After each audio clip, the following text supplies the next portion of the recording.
ইয়া মুর্শিদে পাক আপনি আমাকে রক্ষা করুন। দেখুন হাদিস পড়লাম আমি, হ্যাঁ, আল্লামা নজরুদ্দিন রাজি রহমতুল্লাহ আলাইহি বর্ণনা করছেন তো উনি বলছেন আমার মুখে বলা, তো ওর মাঝে দেখলাম যে আমার রিক্সার সমেত আমাকে তুলে ওখানে যে আলিয়া মাদ্রাসা ছিল সেই মাদ্রাসাটাকে যেন আমাকে লম্বা হাত নিয়েছে ওই জায়গাতে রেখে দিল। উনি বলছেন আমি তথ্য করে কাঁদছি যে কোন রকম জামাটা পাল্টি আমি হুজুর পাকের কাছে এলাম। তো 4 নম্বর পাকে আসল মানে কোন রকম আমি হুজুর পাকে নজর পাকে যেমনই করলাম হুজুর পাক আমাকে ডাকলেন আর আমি কদম বসি করলাম। তো হুজুর পাক আমার হাতটা ধরে বসে আরে কাঁদছো কেন? হুজুর পাককে সব ঘটনাগুলো বললেন। হুজুর পাক বললেন তুমি কাঁদছো কেন? হুজুর কাঁদছেন।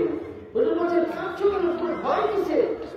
তোমার কি বলছে জানেন? তোমার ভয় কিসে? তুমি তো আমার খানকাতে আছো, দূর বলছে আমার খানকার সাইড দিয়ে যারা যাবে আমার কে বলছেন? হুজুর পাক বলছে। আর আমি বলি না, বোখারী শরীফের হাদিস আছে প্রতিটা মাদ্রাসায় পড়ানো হয়। কিতাবুল ইলমের মধ্যে লেখা আছে যে আল্লাহর ওলিয়ে কামেল, আল্লাহর নিকট আত্মীয় লোক যখন কথা বলে আল্লাহ বলছেন সে কথাটা ক্লিয়ার হয় না, জবানটা তখন আল্লাহ হয়ে যায়। উনি যে হক দিয়ে বাইরে করেন সে হকটা আল্লাহর কুদরতি, মানে পুরো দেহটাই আল্লাহ পাকে কুদরতি হয়। তাহলে ওখানে কি বোঝা গেল যে আমার প্রিয় মুর্শিদ পাক বলছেন যারা আজকে আমার এই খানকার সাইড দিয়ে যাবে তাদের না কবি সারা দুনিয়া এবং এই জগৎ আখেরে দুই জগতের বালা মুসিবত থেকে বিপদ থেকে বেঁচে থাকবে। আমার প্রিয় মুর্শিদ পাক আপনার প্রিয় আমরা কিন্তু অনেক জাতি ছোট্ট গেলে এই আনখুনা গ্রামের একটা ঘটনা করেছে না 84 জন না এই গ্রামে তখনকার জামানায় ওনার গরম ছিলেন বা পানি জাহাজে চাকরি করতে, নাকি পানি জাহাজে চাকরি করতে। তো প্রত্যেকে মিলে যখনই আসতো তাকে শুধু তো বম্বাই কলকাতা বিভিন্ন জায়গায় ওনারা যাওয়ার সময় যাওয়ার পরে হুজুর পাককে কর্মবতী পাক করে দিতেন, আসার সময় কর্মবতী পাক করে দিতেন। কিন্তু 84 জনের মধ্যে একজন কিন্তু দেখুন আপনাকে যেমন শেখ করার নামটা বললাম হাঁটু শেখ, হাঁটু শেখ। তো 83 জন যখন একটা মানে কি হয় তিনি এসেছিলেন অনেক বড় লম্বা থেকে কিছু নমুনা দিচ্ছি। তো 83 জন যখন ফিরে আসলেন তো হাঁটু শেখের পরিবার বা কেউ এই গ্রামের একজন খালিম আমার আকা মৌলা মুর্শিদে পাককে জিজ্ঞাসা করেছিলেন যে মৌলা পাক আমার মালিক পাক হুজুর পাক 84 জনের মধ্যে আনখুনা 83 জন ফিরে আসলো, একজন মৃত্যু হয়ে গেল ফিরে আসলো না। তো আমার মালিক পাক কি বলছেন, ওরা ও কোনদিন আমার মেদিনীপুর মুর্শিদ গিয়েছিল 83 জন কোথায় না, কখনো পূর্ণিয়া গিয়েছিল না, মনোটর গিয়েছিল না হুজুর, কখনো আমার দরবার পাকের খানাপাত খেয়েছিল না হুজুর, কখনো সে আমার দরবার পাক দিয়ে পাল্টে গিয়েছিল না হুজুর, কখনো আমার মেদিনীপুরে কিংবা মনোটর পাকে দরবার পাককে দেখে দূর থেকে সালাম করেছিল বলে না হুজুর। তখনই আমার হুজুর বলে যে যখনই আমার দরবার থেকে আলাদা ছিল আমার গোলাম ছিল যা মুর্শিদি বলে মদত চাইতো আমি তাদেরকে উদ্ধার করেছি। আর যারা আমাকে যে আমার দরবারে কখনো আসেনি তাকে আমি কি করে উদ্ধার করবো বলি লক্ষ্য করেছে এ হলো মুর্শিদ পাকের কারামাত পাক। আমরা হয়তো চিনতে পারি না ইনি এমন একজন আওলাদে রাসূল, ইনি ওলি নন, ইনি ওলিদের মাথার এটি আজকে জামানার গৌসে আজম, তিনি আজকে জামানার গৌসে আজম। আজকে আমার বলতে আমার আফসোস যে আমি নিজের মুখে শুনেছি, আমি নিজের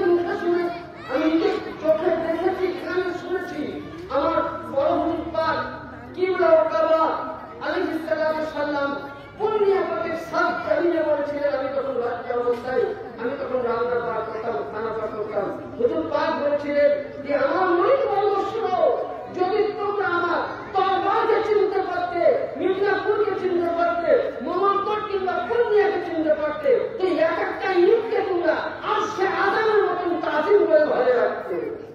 সেটা আমরা চিনতে পেরেছি। হ্যাঁ, আরে যতক্ষণ তার জন্য একটা হাদিস শরীফে আছে, কলবুল মুমিন আরশুল্লাহ, ইয়ানি মুমিনদের আরশ কোথায়? মুমিনদের কালবে আল্লাহর আরশ। তবে আমার মতো মুমিন নয়। মুমিন কে? আমার হুজুর কথা। মুমিন কে? মওলানা আলী খান। মুমিন কে? ইমাম হাসান খান। মুমিন কে? 12 ইমাম। মুমিন কে? আমার বসে সানি পাক। মুমিন কে? কুতুবে বাড়ি খান। মুমিন কে? মওলা খান। মুমিন কে? আমার হুজুর পাক। মুমিন কে? কটা হুজুর পাক। মুমিন কে? বর্তমান বড় হুজুর পাক। মুমিন কে? ছোট হুজুর পাক। ইনাদের অন্তরটাই হলো আল্লাহ আরশে আযম। আপনাকে আমাকে আরশে আযম যেতে হবে না, নিয়াজ করতে হবে না।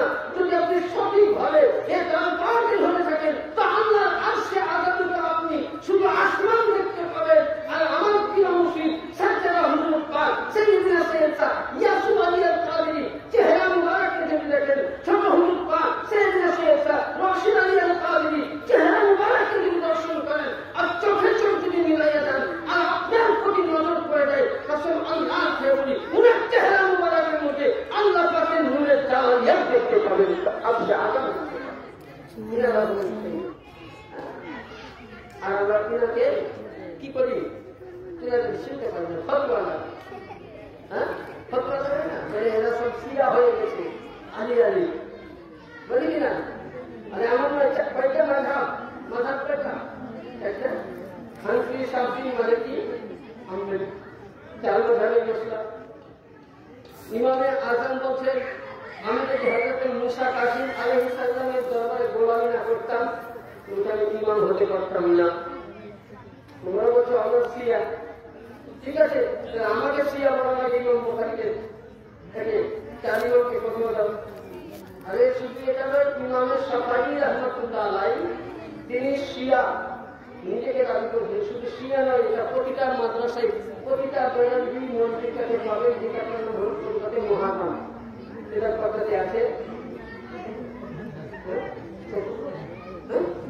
তো প্রতিটা কিতাব পাশে আছে, কি লেখা আছে?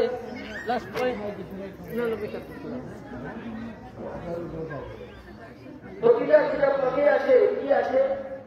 জি, এবং ইমামে আযম ইমামে শাফাঈ রাহমাতুল্লাহ আলাইহি জিন পড়িয়ে লাগাম দিয়ে তেনাকে জেলে নেওয়া হয়। তেনাকে বলছেন 3 বছর আমাকে জেলে কেন দিল?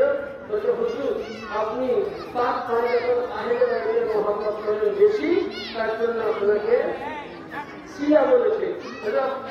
জিন পড়িয়ে বাইরে ধারে নিয়েছেন। তখন উনি একটা ভাষা বলেছিলেন, যে পৃথিবীর মানুষ শুনে নাও, যদি আলী মোহাম্মদ ফাতিমা হাসান হোসেন আলাইহিস সালাম পাক, যে পাক পঞ্জাতনকে আলে মোহাম্মদ কে, তাহলে আলে মোহাম্মদ এর মতো আমার হুজুরের পাক আছে, বসে পাক আছে।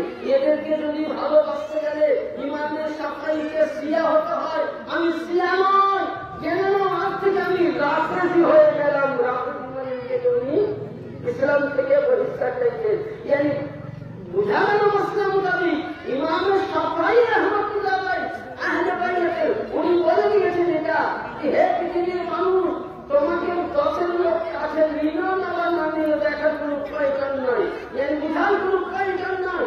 ইয়ানি তুমি নিজেকে যতক্ষণ না আমি শিয়াতে আলা ইব্রাহিম, ইয়ানি অনুসরণকারী যতক্ষণ না হতে পারবে না, আহলে বাইতের গোলাম হতে পারবে না, আলীর গোলাম হতে পারবে না, হুসাইনের গোলাম হতে পারবে না, হাসানির গোলাম হতে পারবে না, গৌসে আজমের গোলাম হতে পারবে না, আলে রাসূলের দাসত্ব যতক্ষণ না তুমি করতে পারবে না, ততক্ষণ তিনি বলছেন ততক্ষণ তুমি মুমিন হতে পারবে না। তোমাকে দুনিয়াবাসী যদি শিয়া বলে, রাফেজি বলে মেনে নাও, কিন্তু তার মানে আলে মুহাম্মদ কখনো ছাড়িও না।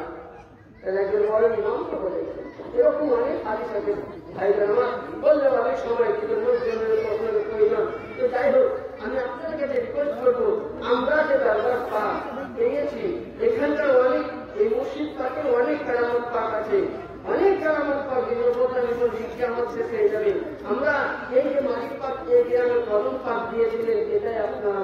সৌভাগ্য। হ্যাঁ, এইখানকার আপনি দরবারকে যদি ধরে রাখেন আপনার কোনখানে যাওয়ার প্রয়োজন হবে না। মালিক পাককে স্মরণ করে এখানটা ধরে রাখেন। যত বিপদ আপদ আপনি এখানে নিয়ে আরজি করে এখানে আরজি করুন, সুবহানাল্লাহ, দেখবেন সমস্ত মনের বাসনা আল্লাহ পাক আপনার পূরণ করবেন। কারণ আমরা এমনই দরবারে এসেছি যেটা নবী বলেছেন যে আগেকার নবীদের খানকার চাইতে এ জামানার আমার যারা আওলাদ রয়েছে, সন্তান রয়েছে, তাদের খানকাটা অতি উত্তম। হ্যাঁ, আগেকার নবীদের আদম থেকে নিয়ে ইসরাহুল্লাহ পর্যন্ত সমস্ত নবীদের খানকা চাইতে এই জামানার খানকা উত্তম। এই কারণে যে আদমের জামানায় যারা ওলি হয়েছে আলীর বেলায়েত পেয়ে, আদম থেকে নিয়ে ইসরাহুল্লাহ পর্যন্ত যত নবীর জামানায় ওলির বেলায়েত পেয়েছেন সব আলী থেকে নিয়ে। আর এই কারণে নবী বললেন খানকা অতি উত্তম, যেহেতু আলীর মর্যাদা আমার প্রিয় মুর্শিদ পাক, এরা হলেন আওলাদ। yani বাপের যদি এত মর্যাদা হবে, বেটার কেন মর্যাদা হবে না?